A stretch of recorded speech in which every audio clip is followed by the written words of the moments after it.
So just to start off, can you just tell us about the difficulty of and competitiveness of the WCAC?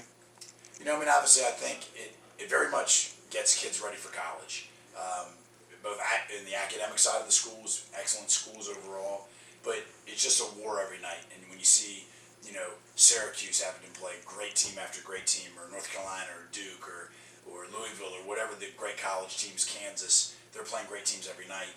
That's what happens with us. And I think there's no easy night. Like, I can remember one time this season, we had to play, we played Paul VI in front of a sold-out crowd on Friday. We win. We play Gonzaga, we win. And then we turn and play DeMatha. And then we turn and play St. John's. And it makes you a better team.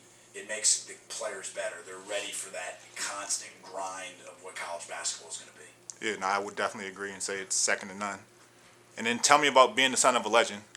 I know you probably hear this all the time and get asked about it all the time, but just talk about it. One thing is this. I think it comes, first of all, I think I'm very fortunate to be Morgan Wooten's son. And I say that, people might think, well, it's great to be Morgan Wooten's son because you were a coach. He never forced it upon me. And I feel like I'm fortunate to be him because I think I learned so much from him just kind of through osmosis, just being around him and his philosophy. So I feel very fortunate. I love basketball. I was around it my whole life. And, obviously, I think there's the good and the bad.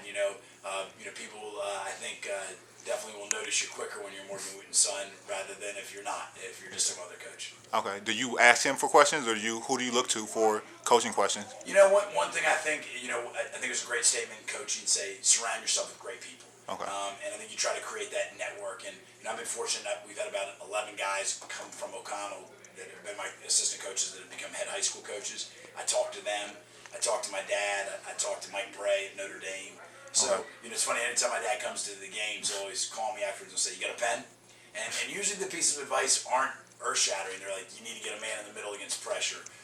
You got to fast break more. You got to create more off your defense. Okay. It's simple little things that I think was always my dad's genius, that he did the little things well. Okay. And what was your most memorable moment about coaching this particular team right here?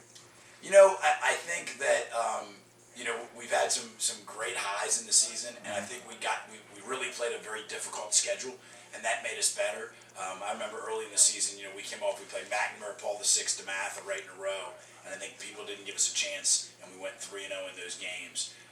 And then we turned around and had, some just great wins throughout the season. So I think that was a great stretch, and I think there's some great stretches in February too. Okay. And then just obviously looking around your office, I see all the great players, pictures from everywhere.